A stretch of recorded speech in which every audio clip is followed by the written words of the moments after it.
team cia mufira wa maguru cia Gakoigo FC na Kiaritha FC ni ciumite draw ya bao imwe betikaine cia Gavana wa Iguru na iria irathakirwo kiharu-ini gia Kirugwea. Athaki a timu ici ciothe makiuga ati betika ici ni ndito ikiriganithio na iria ingi kuona o team ina kioneki gia kwiyukia kiheo na mbeca farifari milioni imwe iria nabe imwe akainukia Dithemba.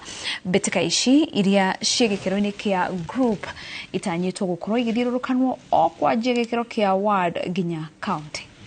1-1 last game twathire 1-0 ni twamahurite no riu ni twana nimeku mazoezi na nimeku wega game itiuma njoru though some few mistakes. Tumetarget tunataka tushinde hii tournament, alafu hizi zinatusaidia pia physical body physicality na pia inatugenia ni experience ya football, so tunaenda mbali poa.